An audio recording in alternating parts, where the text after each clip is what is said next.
Beberapa ayat lain, coba itu lihat 2 Timotius 3 ayat 15. Itu ayat kemarin kita juga sudah baca. 2 Timotius 3 ayat 15.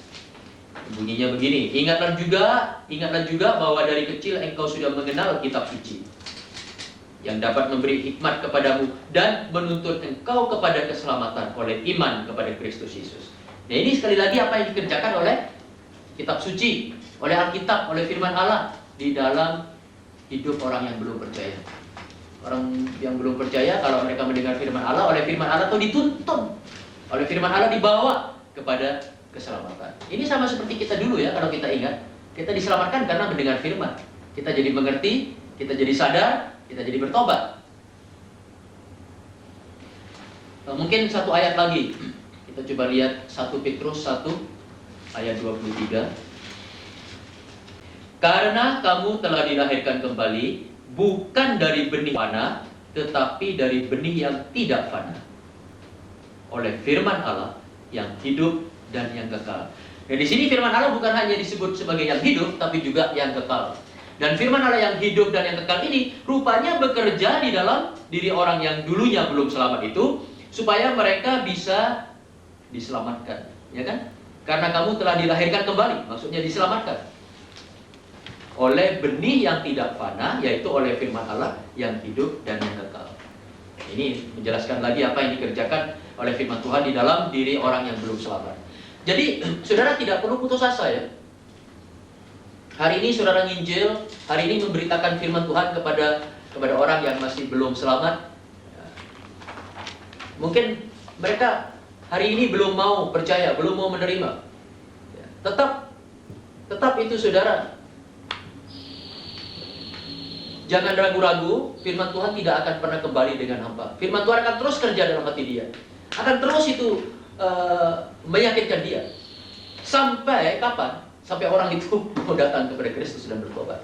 Ya memang ada orang yang akan terus-menerus menolak. Nah kalau dia terus-menerus menolak suara firman itu di dalam hati dia, itu kemudian pada akhirnya menjadi tanggung jawab dia.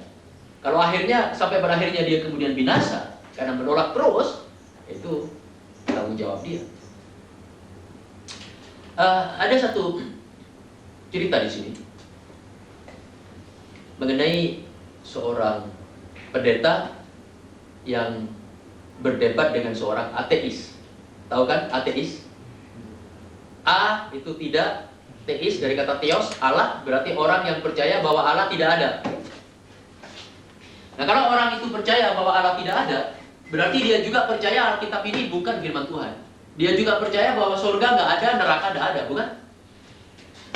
Nah, tetapi orang ateis itu rupanya sulit untuk diyakinkan. Sampai setelah berbicara beberapa lama, sebelum berpisah, pendeta itu memberikan satu ayat kepada orang ateis itu. Pendeta itu bilang begini, saudara, sebelum kita berpisah, boleh saya membacakan satu ayat kepada saudara. Orang ateis itu bilang, wah saya tidak percaya, saya tidak percaya, itu bukan firman Tuhan, saya tidak percaya. Nah, pendeta bilang, nah tidak menjadi soal, saudara percaya atau tidak itu. Saya hanya ingin memberikan ayat ini, dan dengarkan ayat ini. Dan pendeta itu membuka dari Ibrani pasal 9 ayat 27. Nah, saudara tahu bunyinya bukan? Bunyinya begini, satu kali manusia akan mati dan setelah itu dihakimi, ya kan? Satu kali manusia akan mati dan setelah itu dihakimi. Orang ateis bilang, wah saya tidak percaya, dan dia pergi pulang. Pendeta juga pulang. Nah malam itu si ateis ini tidur di rumahnya. Nah firman tadi, ayat tadi yang dilontarkan oleh si pendeta itu pada saat terakhir sebelum mereka berpisah itu terngiang-ngiang kembali di telinga siapa? Si ateis ini. Satu kali manusia akan mati, setelah itu dihakimi. Satu kali manusia akan mati, setelah itu dihakimi. Satu kali manusia akan mati, setelah itu dihakimi. Jam 4 pagi ini ateis ini tidak tahan dan dia lompat bangun dari tempat tidurnya. Dia lari itu ke rumah bapak pendeta dan dia ketok. Dia ketok pintu rumah bapak pendeta. Bapak pendeta bangun bapak pendeta. Si pendeta ini kaget. Dia pagi-pagi siapa ketok pintu ini? Dia pikir, masa ada tamu ini? Tamu siapa ini pagi-pagi? Nah, waktu dia buka pintu, siapa yang dia lihat di luar? Si ateis. Bapak pendeta tanya, oh Saudara mau apa pagi-pagi? Si Atis bilang, Bapak pendeta tolong saya. Ya, itu ayat itu bicara terus dalam hati saya dan meyakinkan saya bahwa satu kali saya akan mati setelah itu dihakimi. Dan saya tidak ingin dihakimi, saya ingin diselamatkan. Tolong, saya ingin selamat, saya mau selamat. Saya mau datang pada Tuhan Yesus. Dan dia bertobat. Dia datang pada Tuhan Yesus. Nah, ini satu contoh bagaimana Alkitab itu adalah sebuah buku yang hidup, yang berkuasa, punya kekuatan, yang sanggup meyakinkan orang berdosa. Walaupun pada mulanya kelihatan mereka tidak mau percaya. Tapi Alkitab akan terus bekerja dalam pikiran dan hati dia sampai dia bertobat. Setiap kali saudara menginjil, setiap kali saudara memberitakan, yakinlah akan kebenaran ini. Bahwa apa yang saudara sampaikan kepada orang lain, asal itu firman Tuhan, akan terus bekerja dalam hidup dia. Akan terus bekerja.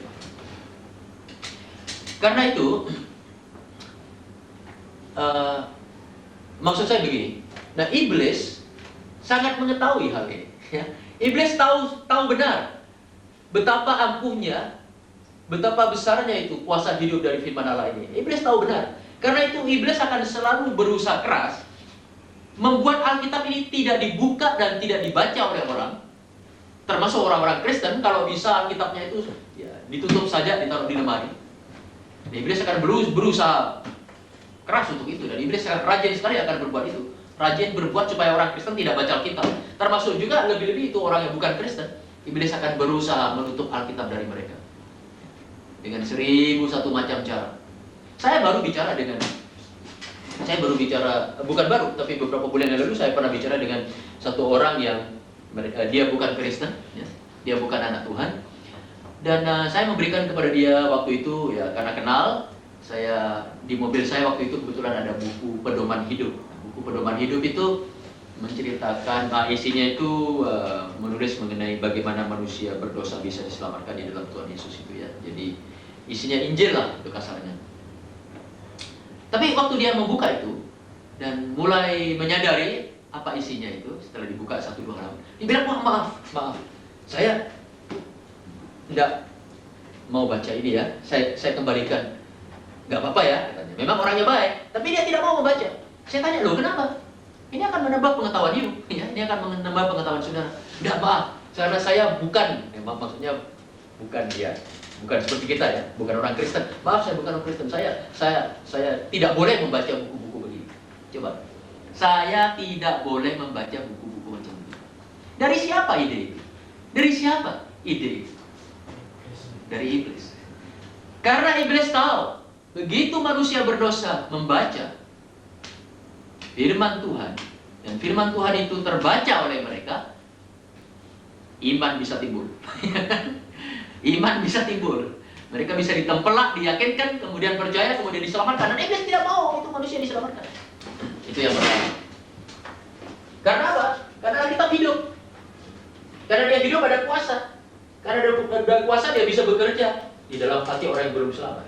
Juga lebih-lebih. Nah, kalau Alkitab itu mau bekerja di dalam hidup orang yang belum selamat, lebih-lebih, bukan? Di dalam siapa? Hidup siapa? Di dalam hidup kita. Di dalam hidup kita. Betul? Lebih-lebih di dalam hidup saudara dan saya. Alkitab itu sangat rindu, firman Allah sangat rindu untuk bekerja, untuk menyatakan dirinya di dalam hidup kita. Nah, kita akan coba lihat sekarang kuasa pekerjaan firman Tuhan di dalam hidup orang yang sudah diselamatkan. Itu di dalam hidup kita ini. Nah, apa saja itu yang dikerjakan oleh firman Tuhan di dalam hidup orang yang sudah diselamatkan, di dalam hidup kita sehari-hari? Mungkin kita tidak menyadari betapa firman Allah bekerja keras itu dalam hidup kita. Mungkin saudara tidak menyadari. Pada waktu saudara mendengar firman Allah dari kuliah-kuliah, waktu saudara itu membaca dalam waktu teduh, waktu saudara itu mungkin itu membuka kitab di gereja atau mendengar khotbah dari mimbar, itu firman Allah selalu bekerja dalam hidup kita. Nah, yang pertama itu ya. Jadi coba saya tulis di sini. Pekerjaan firman Tuhan dalam diri orang yang sudah selamat itu. Yang pertama, firman Tuhan itu sanctified. Jadi bahasa Inggris sanctify itu menyucikan, menguduskan kita. Setiap hari saudara dikuduskan oleh firman Allah. Kita mungkin tidak menyadari itu. Kita coba lihat Yohanes pasal 17. Yohanes pasal 17 ayat 17 sampai ayat 19. Ayat 17 sampai ayat 19. Kuduskanlah mereka dalam kebenaran. Ini doa Tuhan Yesus ya. Kuduskanlah mereka. Nah, siapa mereka? Murid-muridnya, bukan? Orang yang sudah percaya itu. Kuduskanlah mereka dalam kebenaran. Firman-Mu adalah kebenaran. Firman-Mu adalah kebenaran. Sama seperti Engkau telah mengutus aku ke dalam dunia, demikian pula aku telah mengutus mereka ke dalam dunia. Dan aku menguduskan diriku bagi mereka, supaya mereka pun dikuduskan dalam kebenaran. Nah, perhatikan ayat 17 sekali lagi. Kuduskanlah mereka dalam kebenaran, firman-Mu adalah kebenaran. Nah, firman Tuhan itu setiap hari menguduskan kita. Menguduskan kita. Kita mungkin tidak menyadari hal itu. Ini contohnya bagaimana? Contohnya begini. Misalnya tadi pagi dalam waktu teduh saudara. Dalam waktu teduh itu kita akan coba mengunyah firman itu kan, mencerna firman itu dengan melontarkan apa? Pertanyaan-pertanyaan. Apakah ada dosa yang harus saya hindari? Ya kan? Apakah ada pencobaan yang harus saya waspadai misalnya? Nah, misalnya di dalam pembacaan saudara tadi pagi, nah apa itu? Coba kasih saya contoh. Dalam pembicaraan saudara tadi pagi, pembacaan saudara waktu teduh, apakah ada dosa yang perlu dihindari? Apa itu? Munafik. Nah, dosa munafik yang harus kita hindari. Kita harus waspada, jangan sampai menjadi orang munafik. Nah, dengan membaca itu, tanpa disadari, itu masuk ke dalam apa? Pikiran dan hati saudara ya. Dan kalau saudara betul-betul memperhatikan ayat itu, sepanjang hari ini saudara akan berusaha supaya tidak menjadi orang munafik. Dengan kata lain, sepanjang hari ini hidup saudara akan menjadi lebih kudus daripada kemarin. Ya benar. Nah, apa itu yang menguduskan saudara sehingga saudara hari ini menjadi tidak semunafik kemarin? Apa? Firman Allah yang saudara baca tadi. Dan firman Allah itu bekerja dalam hidup saudara. Setelah lebih-lebih kalau saudara sungguh memperhatikan dan menaatinya, maka hidup saudara akan diubah oleh firman itu. Sesuai dengan firman itu. Ini maksudkan dengan firman itu menguduskan. Boleh saya kasih satu contoh mengenai ini, satu contoh yang sangat menarik ya, sampai sekarang sangat berkesan di hati saya. Ini cerita mengenai seorang guru yang dianggap sakti, punya murid-murid kan, punya santri-santri. Banyak murid-muridnya itu belajar dari guru yang sakti ini. Nah, suatu hari sang guru ini mau mengajarkan satu pelajaran kepada murid-muridnya. Dan dia minta satu muridnya, coba, Anto, sini. Ambil itu dandang di dapur. Nah, kalau masak nasi kan ada dandang, tahu dandang. Yang berasnya ditaruh di dalam itu ya, atas di dalam sana kan ada yang bundar, ada lubang-lubangnya.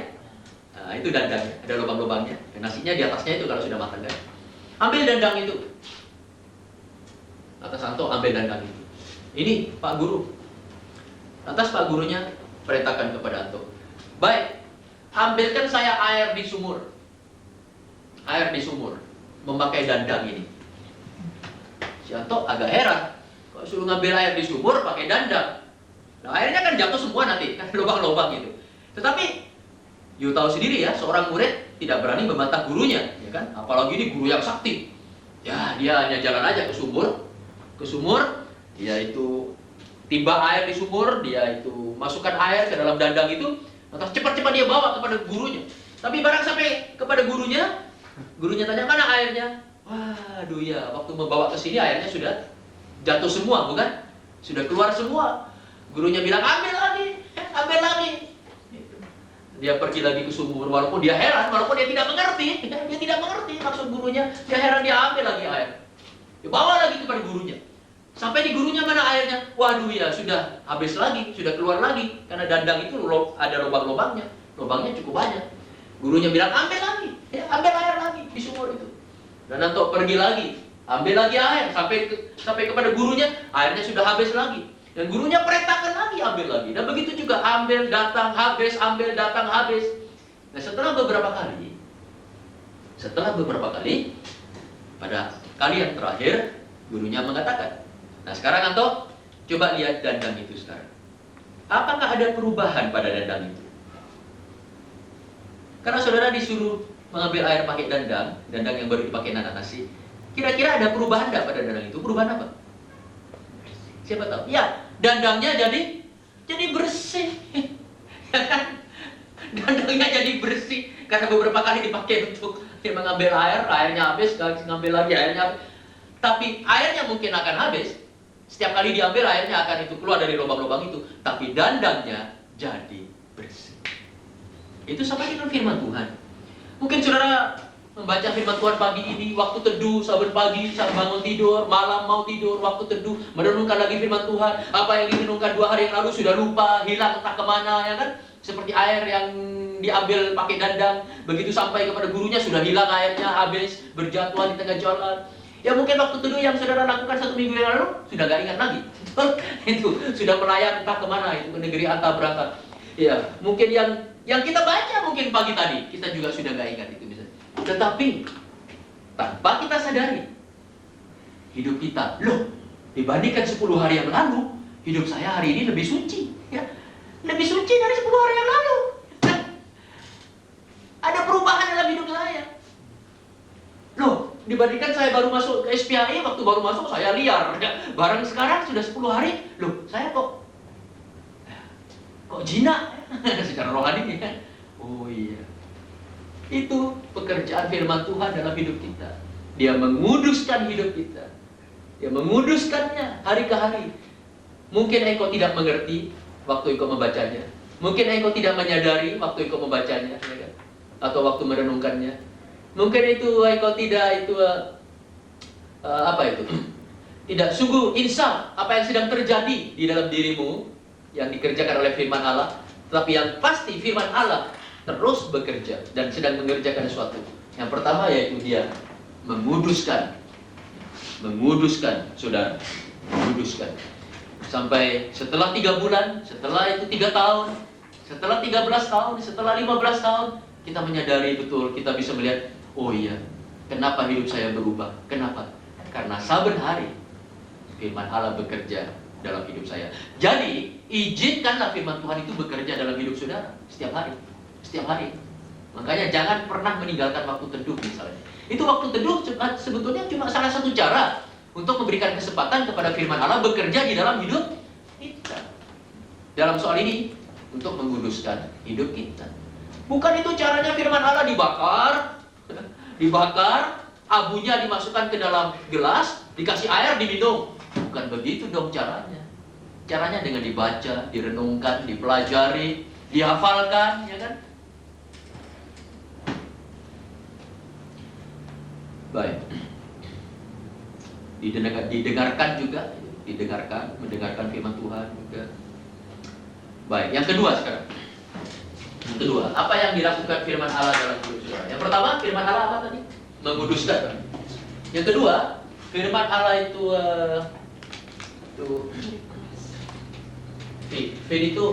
memberi makan kepada jiwa, kepada roh saudara. Memberi makan kepada roh kita. 1 Petrus 2 ayat 2. Saudara mungkin pernah dengarkan ayat ini? 1 Petrus 2 ayat 2. Kira-kira ada kata apa di sana? Jadilah sama seperti bayi yang baru lahir, yang selalu ingin akan air susu yang murni dan yang rohani, supaya olehnya kamu bertumbuh dan beroleh keselamatan. Coba saya ulangi, 1 Petrus 2 ayat 2. Dan jadilah sama seperti bayi yang baru lahir. Apa yang terjadi dengan bayi yang baru lahir? Ingin apa dia? Ya, dia ingin, yang dia inginkan hanya susu, begitu ya. susu yang murni, tapi untuk kita sebagai itu anak Tuhan, kita perlu susu yang murni dan yang rohani. Apa itu susu yang murni dan yang rohani? Firman Allah. Ya, firman Allah. Bukan ajaran manusia, bukan ajaran gereja, bukan dogma, bukan ini. Itu sudah bukan air susu yang murni dan yang rohani, bukan. Yang murni dan rohani ya di sini, di Alkitab ini. Supaya apa? Supaya olehnya kamu bertumbuh. Bagaimana? Pernah lihat bayi? Pernah punya adik kecil? Oleh ibu saban hari di TTI ya, dikasih susu. Supaya apa? Supaya adik kita tambah besar, tambah bertumbuh, bisa tambah kuat, bisa berkembang. Nah, kalau bayi tidak itu diberi minum susu saban hari, dia akan lemah, makin lemah, tambah lemah, lama-lama mati. Sama dengan kita secara rohani begitu. Anak-anak Tuhan perlu dikuatkan, perlu diberi makan oleh firman Tuhan saban hari. Saudara makan nasi aja saban hari, tubuhnya kuat, tapi rohnya akan jadi lemah. Dan Yesus bilang, manusia hidup bukan hanya dari roti saja, tapi juga memerlukan firman yang keluar dari mulut Allah.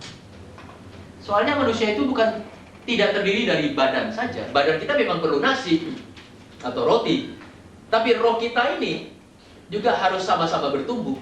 Perlu makanan juga. Nah, makanannya roh adalah firman Allah. Makanannya roh saudara dan saya itu firman Allah.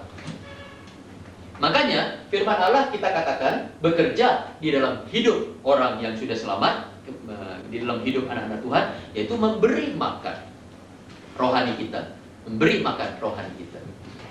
Kalau saudara memberi makan rohani saudara setiap hari, saudara tidak akan pernah lemah, tidak akan pernah lemah secara rohani. Ya mungkin kadang-kadang tubuh saudara sakit, lemah, lumpuh, ya mungkin, tapi roh saudara akan tetap kuat. Asal saban hari saudara rajin memberi makan kepada roh saudara. Pernah dengar ya, ada orang Kristen bilang, wah saya lagi lemah sekarang. Maksudnya lemah secara rohani. Satu perkara sudah jelas. Begitu orang Kristen bilang gitu, saya tahu satu hal. Dia nggak baca Alkitab. Dia nggak baca Alkitab itu.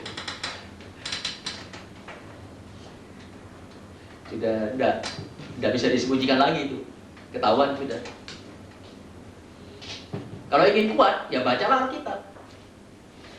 Apakah saudara mengerti? Menghadiri kebaktian di gereja itu penting, ya kan? Karena kita memerlukan apa? Persekutuan dengan orang Kristen lain. Tetapi hanya dengan jalan ikut kebaktian 1 kali seminggu di gereja itu tidak cukup. Tidak cukup. Itu sama halnya ya dengan bagaimana? Kalau saudara hanya disuruh 1 kali makan di restoran, minggu itu 1 kali makan di restoran. Gak apa-apa, makan besar boleh. Makan besar, ya pesan segala macam di restoran. Tapi cuma 1 kali seminggu di restoran. Cukup kuat nggak untuk 1 minggu? Nggak cukup kuat. You perlu kan di rumah saban hari makan. Dan di rumah makan perlu 3 kali. Ya pada pagi, siang, malam. Baru tubuh you akan tetap sehat, tetap kuat. Sama dengan firman Allah. Banyak orang Kristen merasa, wah pergi gereja cukup pergi gereja. Nanti rohaninya akan berkembang. Saya sudah sering melihat orang Kristen yang 20 tahun, 30 tahun, 40 tahun duduk di gereja minggu demi minggu dan kerohaniannya tetap aja kerdil macam begitu. Karena di rumah dia tidak secara pribadi memberi makan kepada rohnya lewat firman Tuhan. Persekutuan tiap hari tidak bisa dilalaikan. Tidak bisa dilalaikan. Itu sangat penting. Memberi makan. Karena firman Tuhan yang dibaca, yang direnungkan, memberi makan kepada roh saudara saban hari. Sehingga roh saudara tambah kuat, secara rohani tambah maju, tambah bertumbuh, ya kan? Seperti dikatakan di sana. Mari kita cepat, waktunya hampir habis. Yang ketiga, itu firman Tuhan energize. Dari kata energi. Energize itu memberikan energi, memberikan kekuatan, kuasa, yang memberi semangat, yang mendorong saudara. Itu firman Tuhan. Yang menjaga supaya iman saudara tetap teguh misalnya. Itu firman Tuhan. Coba saya baca 1 Tesalonika pasal 2 ayat 13.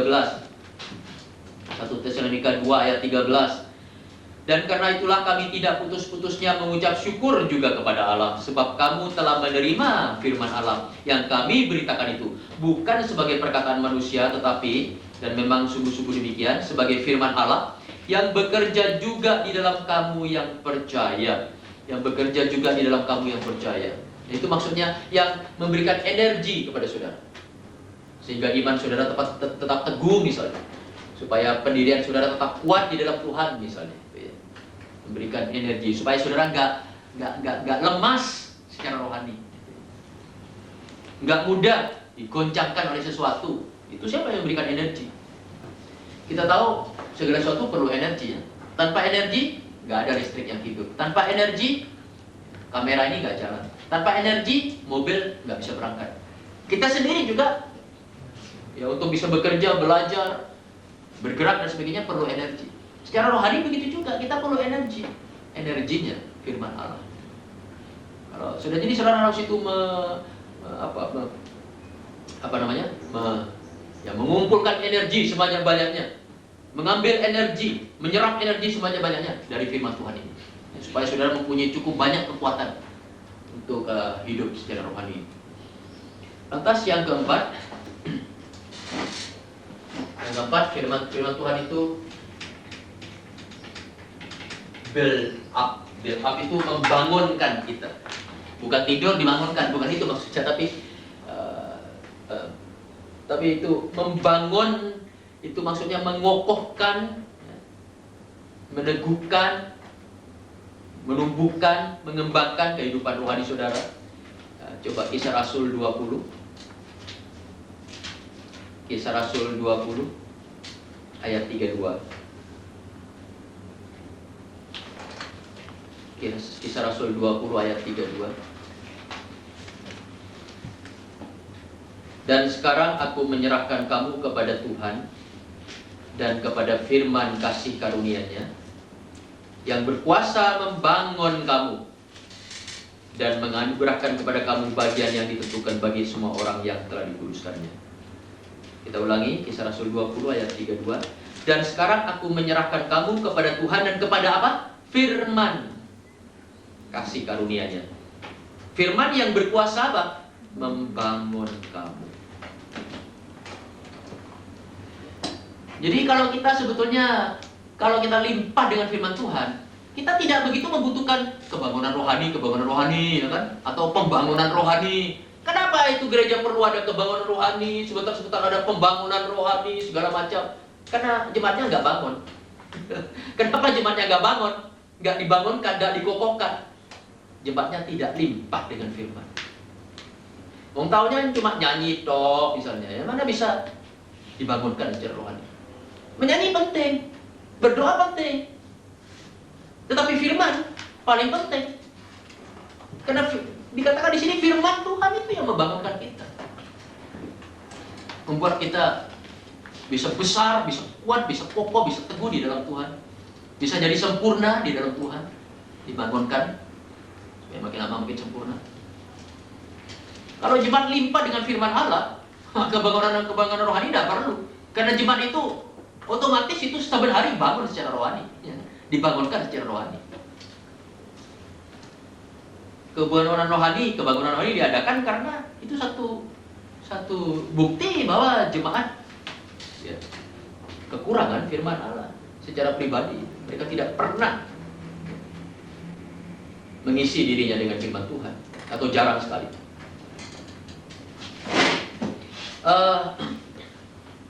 Yang kelima, yang terakhir, firman Tuhan bekerja di dalam hidup orang percaya to purify. Purify itu, nah kali ini menguduskan, ini purify menyucikan, membersihkan.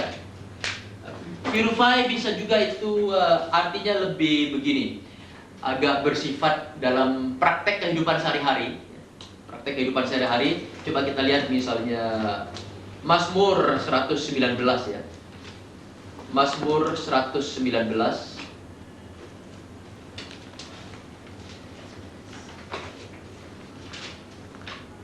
ayat 11.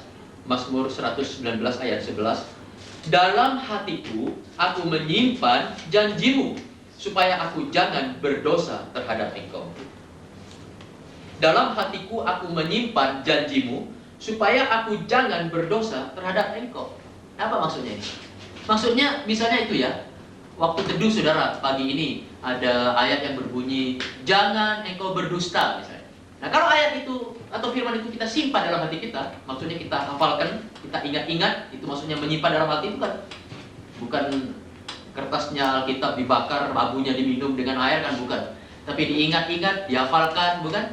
Ditaruh dalam hati saudara. Nah sepanjang hari itu, sepanjang minggu itu, mungkin sepanjang bulan itu saudara akan ingat, jangan kamu berdusta. Dengan begitu hidup saudara akan menjadi bersih dari dosa dusta sepanjang hari itu. Nah, sama seperti Pak Mas Korini tadi bilang. Dengan apa? Supaya aku jangan berdosa terhadap engkau. Dengan menyimpan, sehingga Taurat Tuhan atau firman Tuhan atau janji Tuhan bisa bekerja dalam hati kita, menghalangi kita dari suatu dosa misalnya. Itu cara Tuhan, cara firman-Nya bekerja dalam hidup orang percaya. Yang pertama, menguduskan kita. Mungkin saudara tidak menyadari bahwa dari setiap firman yang saudara renungkan, saudara baca setiap hari, saudara makan setiap hari, pelan-pelan hidup saudara tambah lama kok tambah suci. Tanpa disadari. Memberi makan kita secara rohani. Kalau tidak, kita menjadi lemah secara rohani. Lantas memberikan kekuatan, energi. Kita perlukan energi dalam hidup ini, karena ada banyak tantangan secara rohani. Kita perlu juga dibangunkan secara rohani. Kita perlu itu makin lama makin sempurna, makin kokoh dalam Tuhan. Itu hanya bisa lewat firman Tuhan. Dan juga itu secara praktek sehari-hari kita perlu dibersihkan, disucikan dari segala kecemaran.